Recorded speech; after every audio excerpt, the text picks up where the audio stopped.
Yes my dear students, continuing with the next part of the cost 3। इसमें हम study करेंगे different parts of cost. उसमें से सबसे पहला पार्ट आता है मार्जिनल कॉस्ट। जैसे हमने वेरिएबल प्रोपोर्शन में मार्जिनल प्रोडक्ट को स्टडी किया था। मार्जिनल का मतलब होता है कि एक और ऐड करने से हमें क्या मिलता है। तो उसमें हमने क्या किया था, एक और अगर हम बंदा लेबर का लगाते हैं तो हमें कितनी प्रोडक्शन और बढ़ के मिलती है। अब सेम वे मार्जिनल कॉस्ट का भी जो मीनिंग है वो इसी तरह से है। It refers to addition to the total cost. कि टोटल कॉस्ट में अगर हम एडिशन करते हैं बाय वन मोर यूनिट, एक और यूनिट प्रोड्यूस करने पर हमें क्या मिलता है। तो इसको फाइंड आउट करने के टू फॉर्मूला हैं कि MCN is equal to TCN minus 1 and second formula is MC is equal to change in total cost divided by change in units of output. तो इसको हम इस तरीके से भी लिख सकते हैं, change in TC upon change in Q। अब ये दोनों फॉर्मूले अलग अलग जगह पे लगते हैं। ये अगर तो हमें यूनिट्स कॉन्टिन्यूस ऑर्डर में दिए हुए हैं, क्योंकि कई बार आपको टेबल दिया ही होता है पेपर में और कॉस्ट निकालनी होती है। अगर आपको कॉन्टिन्यूस ऑर्डर में दिए हुए हैं, जैसे सपोज इस तरह से यूनिट्स दिए हुए हैं 1 2 3 4 5 इस तरह से कंटिन्यूस, तो आपने ये वाला फॉर्मूला अप्लाई करना है।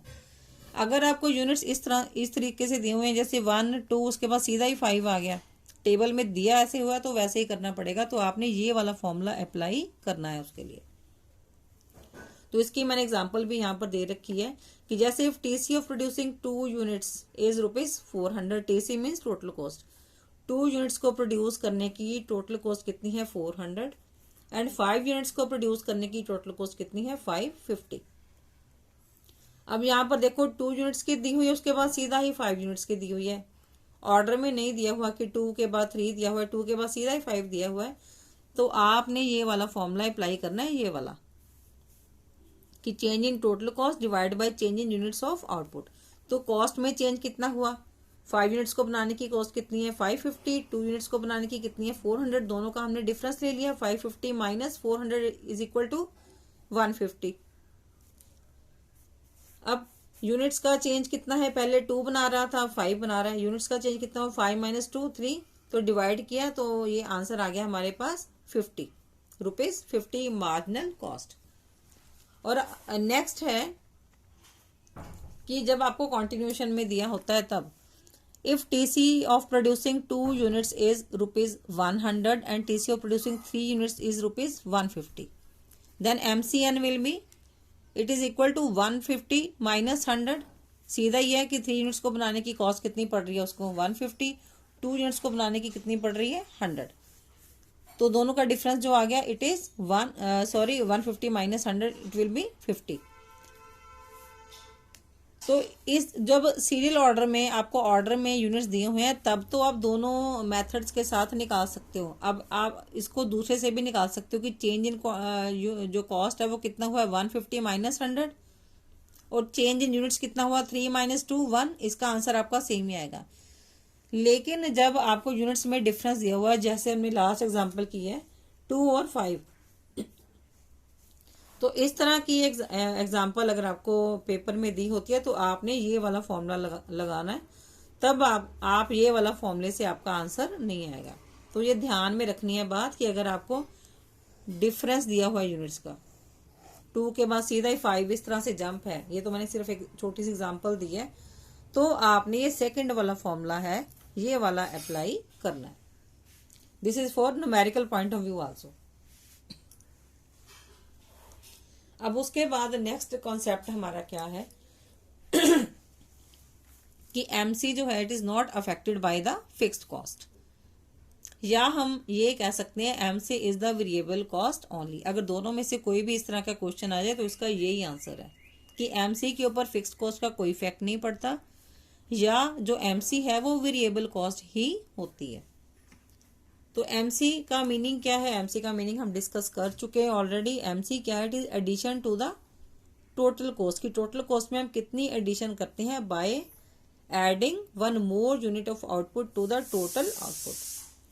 सो वी नो दैट टीसी जो है टोटल कॉस्ट का फॉर्मूला क्या है, it is equal to TFC plus TVC, that means total fixed cost plus total variable cost. Now TFC जो है ये आउटपुट के चेंज होने के साथ साथ चेंज नहीं रहती। हमने टेबल में भी लास्ट वीडियो में स्टडी किया है, जो टीएफसी का हमने टेबल बनाया था वो कितना लिया था, 10-10 हमने लिया था एवरी टाइम, कि जो 10-10 ही हमें फिक्स्ड कॉस्ट जो है वो सेम ही रहती है, कि आउटपुट जितनी मर्जी बढ़ा लो, जो लैंड का साइज है शॉर्ट रन में वो सेम ही रहना है, चाहे आप उसके ऊपर 10 यूनिट्स बना रहे हो, चाहे आप उसके ऊपर 50 यूनिट्स प्रोड्यूस कर रहे हो, जो टोटल फिक्स्ड कॉस्ट है इट विल रिमेन सेम।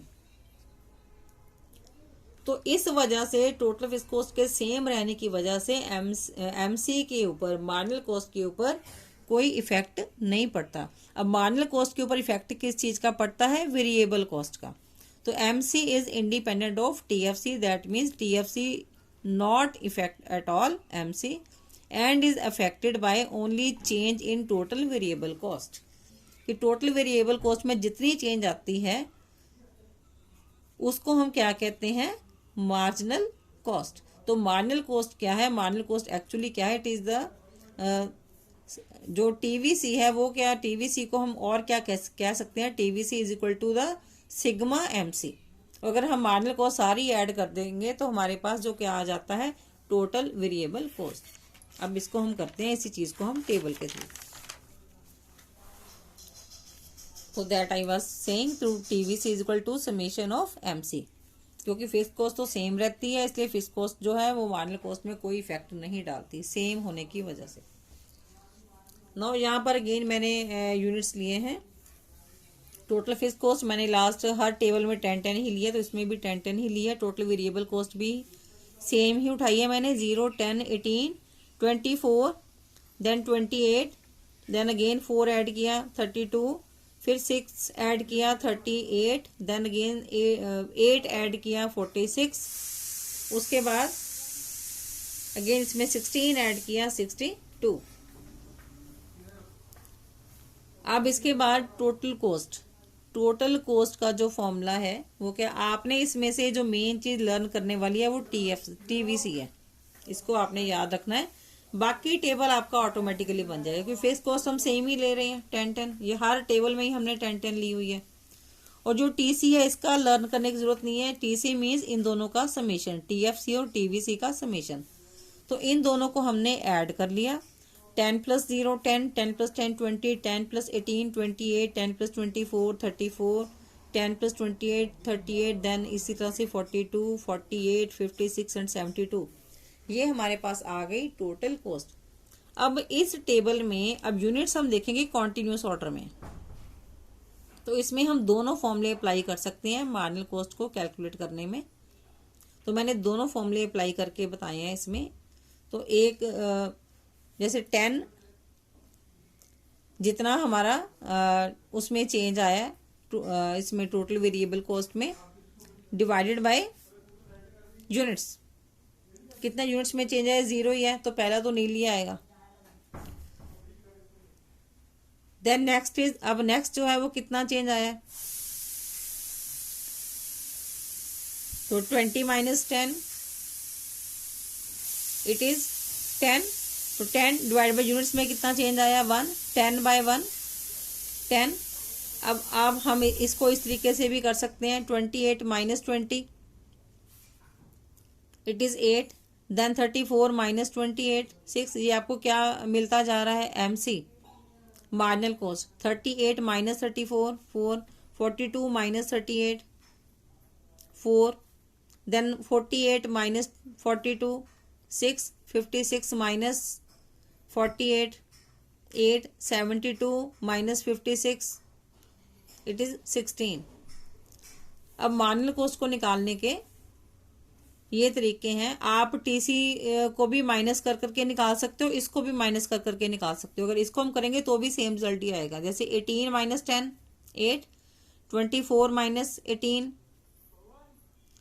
ठीक है, ये भी आ जाएगा 6 आपका। 28 - 24 4, 32 - 28 4, 38 - 32 6, 46 - 38 इट विल बी 8, देन 62 - 40 6 इट विल बी 16। तो दोनों तरीके से आपका ये क्वेश्चन ठीक है।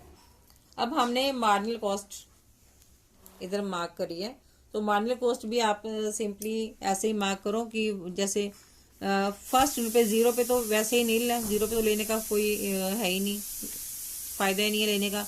तो फर्स्ट यूनिट पे कितना है 10, फर्स्ट पे हमने एक्स एक्सिस पे हमने सेम ही यूनिट्स ले लिए, वाई एक्सिस पे हमने क्या ले रहे हैं मार्जिनल कॉस्ट। तो इसकी रेंज कहाँ तक जा रही है आप यहाँ से देख सकते हो, आपको आइडिया हो जाएगा हमने जो गैप कितना लेना है 16 है मैक्सिमम। तो अब 2 का गैप जो है वो ले लीजिए। 1 पे आ गया 10, 1 पे आपने 10 मार्क कर लिया। उसके बाद एक सेंटर वाला पॉइंट ले लो 4 का कितना है 4। देन उसके बाद आपने 8 का ले लिया 16। ये 3 पॉइंट्स आपने सपोज आपने मार्क कर लिए, ये एंड ये।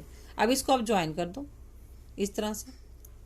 तो सारे पॉइंट्स प्लॉट करने की जरूरत नहीं है, ना ही आपने करने हैं, क्योंकि एग्जामिनेशन की रिक्वायरमेंट नहीं है। मैं बार बार कह रही हूँ सारे पॉइंट्स प्लॉट करने की जरूरत नहीं है।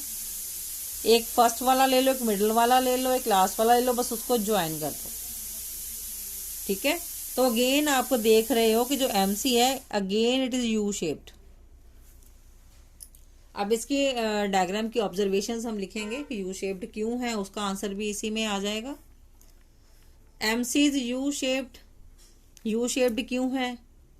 क्योंकि जो कॉस्ट का फंक्शन है ये वेरिएबल प्रपोर्शन के आप ऑपोजिट कह सकते हैं, ये ऑपोजिट चलता है। तो मैंने उस लास्ट में भी आपको बताया था कि अगर प्रोडक्शन बढ़ रही है तो उधर से कॉस्ट जो है वो क्या होगी, वो कम होगी। प्रोड्यूसर पॉइंट ऑफ व्यू से प्रोड्यूसर तभी कहता है मेरी प्रोडक्शन बढ़ रही है जब उसको कॉस्ट कम पड़ रही है बनाने की। तो जो कॉस्ट है वो वेरिएबल प्रोपोर्शन के उल्ट चलता है, बिल्कुल ऑपोजिट। तो एमसी यू शेप्ड क्यों है? Due to law of variable proportion. अब इसमें भी सेम फेसेस हैं कि एमसी पहले फॉल कर रही है, ठीक है। एमसी फॉल क्यों कर रही है? क्योंकि हमने वेरिएबल प्रोपोर्शन में क्या पढ़ा था। अब एमसी को किसके साथ कंपेयर करेंगे? एमपी के साथ, टीपी के साथ नहीं, एमपी के साथ। फर्स्ट फेज पे लॉ ऑफ वेरिएबल प्रोपोर्शन में हमने क्या पढ़ा था कि जो फर्स्ट फेज था वेरिएबल प्रोपोर्शन का, उसमें क्या था, एमपी क्या करती है, एमपी राइज करती है। अब एमपी राइज कर रही है तो इसके ऑपोजिटली जो एमसी है वो क्या करेगी, फॉल करेगी। So when MP rises MC falls. तो एमसी जो है वो फॉल कर रही है। क्यों फॉल कर रही है? क्योंकि एमपी राइज करती है सेम टाइम पे। व्हेन देयर इज, जिसको हमने वेरिएबल प्रोपोर्शन में क्या बोला था, increasing returns to a factor.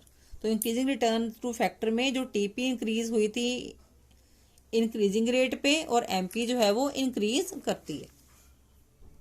तो this is the reason MC के फॉल करने का reason. Again I am repeating, MC is falling because of the rising MP in variable proportion when there is increasing returns to a factor. अब उसके बाद जो MC है it tends to rise, ठीक है। एमसी जो है वो राइज कर रही है। एमसी राइज क्यों कर रही है? अब जब एमसी राइज करेगी तो इट मीन्स जो एमपी है वो क्या हुई होगी, वो फॉल हुई होगी। तो जब एमपी फॉल करेगी दैट मीन्स उसके रिवर्स में, उसके ऑपोजिटली एमसी क्या करेगी, एमसी राइज करेगी। This is rising, MC is rising. So MC हम क्या लिखेंगे, MC tends to rise because MP tends to fall in the law of variable proportions when there is decreasing returns to a factor, ठीक है। So conclusion हमारा क्या निकला diagram का कि जो MC है it is reciprocal of MP। So this is the whole story of marginal cost. अब इसके बाद नेक्स्ट क्या है, relation between average cost and marginal cost. अब बेटा फिर हम सेम ही ले रहे हैं टेबल 0 to 8। अब मैं यूनिट्स मैंने 2 बढ़ा दिया ताकि आपको जो डायग्राम है वो पूरी तरह से क्लियर हो जाए। टीसी ही आपने पूरे चैप्टर में टीसी लर्न करना है, बाकी आपको फॉर्मूले पता होने चाहिए। तो फॉर्मूले पता है तो आप उसको फाइंड आउट कर लोगे। तो टीसी सेम फिगर्स मैंने लिए हैं यहाँ पे 10, 20, 28, 34, 38, 42, 48, 56, 72, ये सेम फिगर्स मैंने लिए हैं। अब टीसी से आप एसी फाइंड आउट कर सकते हो। क्या फॉर्मूला है एसी को फाइंड आउट करने का? जिसकी एवरेज निकालनी है, ए की जगह पे हम क्या लिख देंगे, टी, उसके टोटल को उसकी क्वांटिटी से, अब ए को रिप्लेस कर दिया हमने टी के साथ, ए सी की जगह पे हम क्या लिखेंगे, टी सी, उसको क्वांटिटी के साथ डिवाइड कर दो। क्वांटिटी क्या है, आउटपुट, आउटपुट हमें क्या बता रहे हैं, क्वांटिटी। तो 10/0 अगेन इन्फिनिटी, 20/1 20, 28/2 14, 34/3 11.3, 38/4 9.5, 42/4 8.4, 48/6 8, 56/7 8, 72/8 9। Now MC। अब अगेन जो यूनिट्स है वो कॉन्टिन्यूस ऑर्डर में है, तो हमें दूसरा फॉर्मूला लगाने की जरूरत नहीं है, हम सीधा जो है वही फॉर्मूला हम इसका लगा सकते हैं। तो MC is TCN minus TCN minus 1, ये टोटल कॉस्ट है अपने पास, तो हम पिछला इसमें से माइनस करते चले जाएंगे। तो 10 से पिछला तो है ही नहीं, तो ये नील होगा पहला TC, सॉरी MC, ये नील आ जाएगा। अगला MC क्या आएगा, 20 minus 10 10, then 28 minus 28 34 minus 28 6, 38 minus 4 4, 42 minus 32 again 4, then 48 minus 2 6, then 56 minus 48 8, 72 minus 56 will be 16। अब हमने x एक्सिस पे क्या ले लिए, यूनिट्स आउटपुट, और y एक्सिस पे हमने क्या ले लिया, AC एंड MC। अब जो दोनों जो कर्व्स हैं वो हमने यू शेप लेनी है। AC जो है वो थोड़ी प्रॉपर यू शेप होती है, AC जो है ये प्रॉपर यू शेप होती है। अब आपको जो डायग्राम है वो सही तरीके से बनाने का क्या तरीका है कि AC का मिनिमम पॉइंट आपने मार्क कर लिया, क्योंकि हमने फ्री हैंड डायग्राम बनाने हैं, तो डायग्राम बनाने का एक मेथड होता है। AC का मिनिमम पॉइंट हमने ले लिया, ठीक है, और जो MC है उसका मिनिमम पॉइंट AC से पहले आएगा, इसको हमने मार्क कर लिया पहले। तो ये हमने MC यहाँ से बना दी, इसका मिनिमम पॉइंट यहाँ से लेके इस तरह से। जो MC का मिनिमम पॉइंट है वो AC के मिनिमम पॉइंट को इंटरसेक्ट करके आगे निकलेगा, तो ये चीज आपने ध्यान में रखनी है। तो MC जो है AC के मिनिमम पॉइंट को कट करेगा, ठीक है। तो ये इसको हमने MC के मिनिमम पॉइंट को Q का नेम दे दिया और AC के मिनिमम पॉइंट को Q1 का नेम दे दिया। अब MC और AC एक दूसरे को यहाँ पर कट कर रहे हैं, इसको हम इक्विलिब्रियम पॉइंट बोलेंगे। पॉइंट E मैंने यहाँ पर लिखा है, और ये हमें क्या शो कर रहा है, इस पॉइंट पे जो MC है that is equal to AC।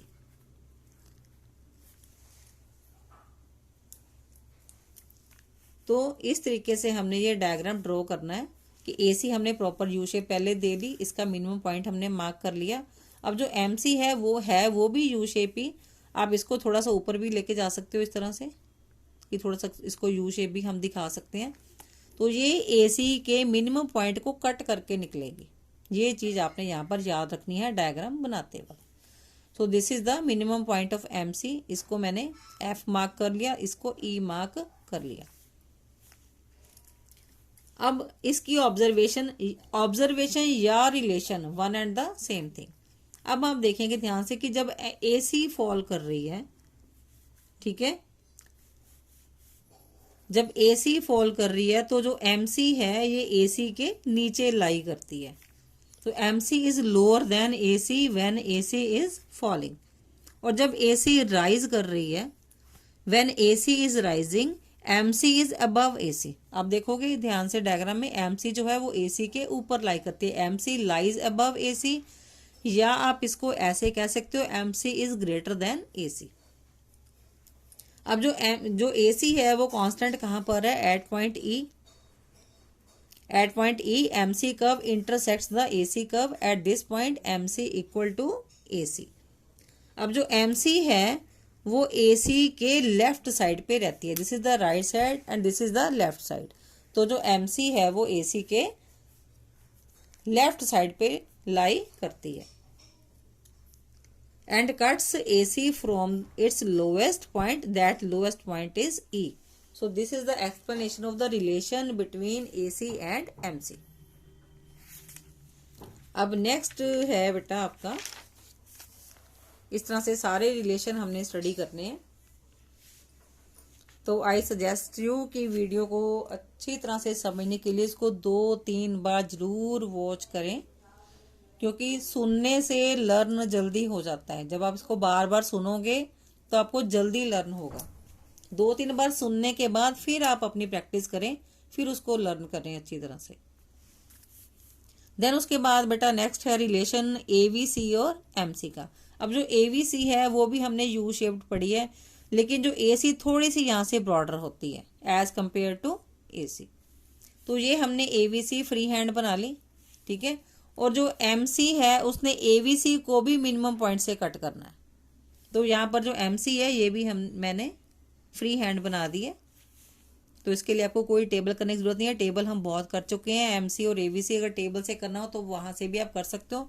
तो जो रिलेशन वाला क्वेश्चन है वो टेबल के साथ आता नहीं है, तो इसको आपने फ्री हैंड ही ड्रॉ करना है।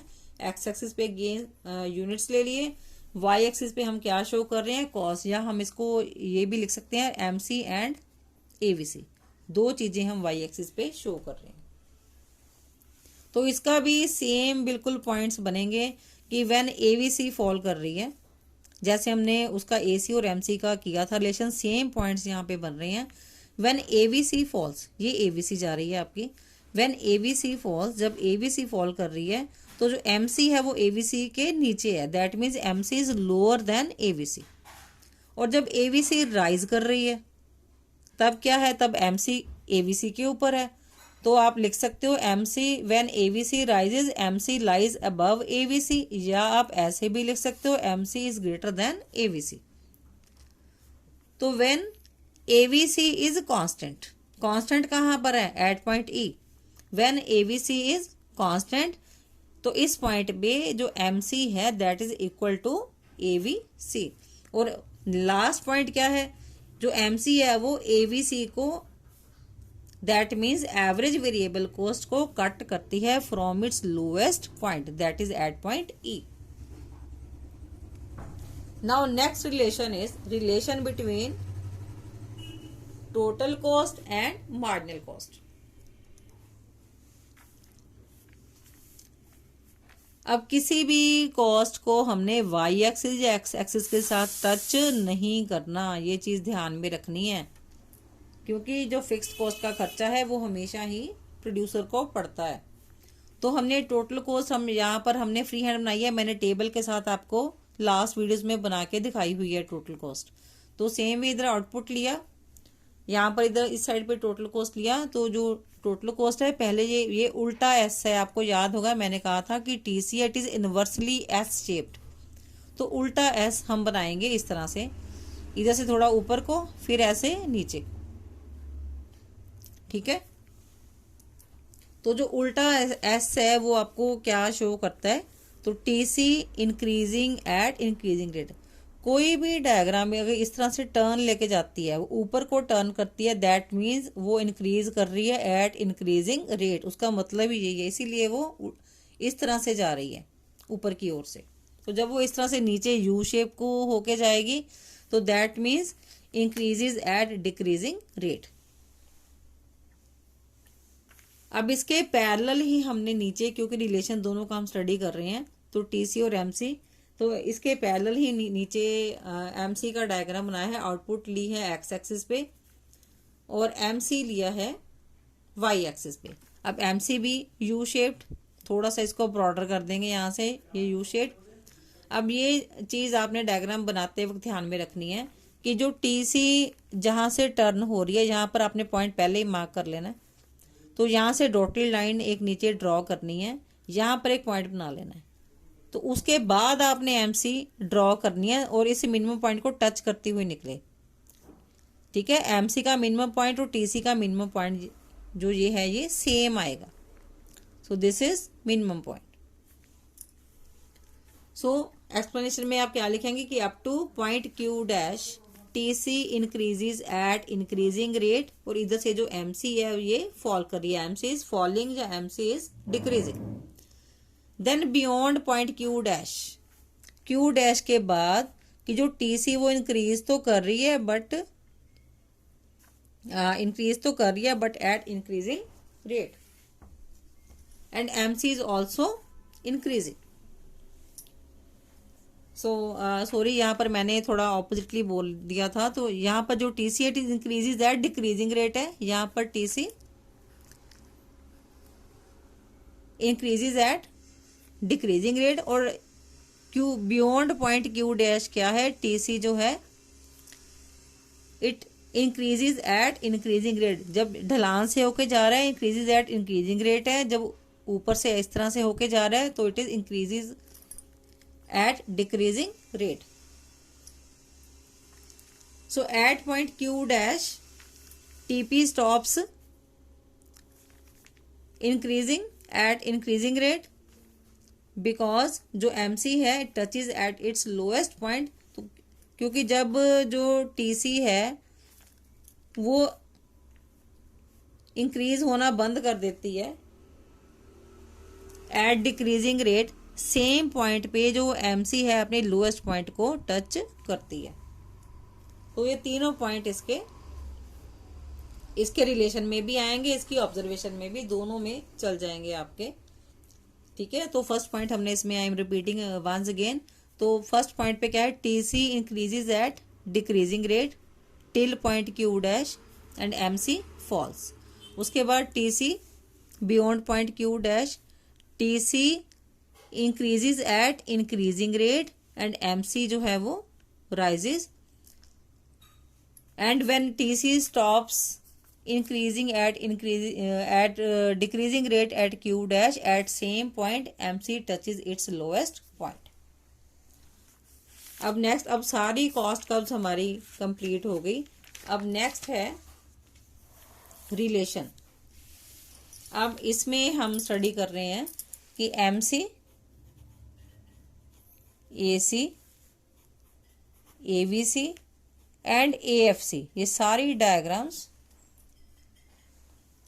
एक ही डायग्राम के अंदर हमने गेन आउटपुट लिया यूनिट्स में एक्स एक्सिस पे, वाई एक्सिस पे हमने सारी कॉस्ट कर्व्स ली हैं। सो डायग्राम को देख के पैनिक नहीं होना है। तो ये हमने AC ली यू शेप्ड, उसके बाद हमने ABC ली, ABC AC के नीचे आएगी, दिस इज ABC। थोड़ा सा इसको यहाँ से ब्रॉडर कर देना, आएगी ये भी यू शेप्ड ही। लेकिन ABC और AC को बनाते वक्त ये ध्यान रखना है कि ABC का जो मिनिमम पॉइंट है वो पहले आता है AC से, ये हम पहले भी डिस्कस कर चुके हैं। और AC और ABC कभी मीट नहीं करेंगी, क्योंकि डिफरेंस किस चीज़ का दोनों में, AFC का। तो अब हमने सारे रिलेशन के पॉइंट इस क्वेश्चन में आके क्लब कर देने हैं। अब जो MC है वो ABC के नीचे से स्टार्ट होएगी, और ये ABC का मिनिमम पॉइंट भी टच करेगी और AC का मिनिमम पॉइंट भी टच करेगी। तो MC ने ABC और MC दोनों के मिनिमम पॉइंट टच करते हुए इस तरह से MC बनेगी। और AFC as usual rectangular hyperbola, ये AC और ABC के सेंटर से स्टार्ट होएगी। तो इसको तो बिल्कुल फ्री हैंड आपने जहाँ से मर्जी ये क्रॉस करे इसको AFC बना देना है, रेक्टेंगुलर हाइपरबोला। लेकिन ये ABC के मिनिमम पॉइंट से ऊपर आना चाहिए, बस ये ध्यान रखना है। सो ये सारी कॉस्ट कर्व्स हम सिंगल डायग्राम करके कर चुके हैं। अब इसको हमने इस एक डायग्राम में सारी इकट्ठी कर दी हैं। तो इसको मैं रफली यहाँ छोटा सा बना के आपको दिखा रही हूँ कि आप देख लो अगेन किस तरीके से डायग्राम बना है। ये आपने बेटा आउटपुट ले लेना है एक्स एक्सिस पे, ये आ गया आउटपुट इन यूनिट्स। ये मैंने रफली बना के दिखा रही हूँ। इधर सारी कॉस्ट कर्व्स हैं, ऑल कॉस्ट कर्व्स। अब आप ध्यान से देख लीजिए किस तरीके से फ्री हैंड डायग्राम आपने ड्रॉ करना है। ये मैं ले रही हूँ, ये मैंने ले लिया AC, ठीक है। अब ABC गैप देके, थोड़ा ज़्यादा गैप देके ABC बनाओगे यहाँ से। ये अब ये देखना AC का मिनिमम पॉइंट यहाँ पे है, ये चीज़ ध्यान में रखनी है। ABC का मिनिमम पॉइंट इससे पीछे रह जाना चाहिए। तो इट मीन्स ABC को हम यहीं से टर्न कर देंगे ऐसे, दिस इज ABC।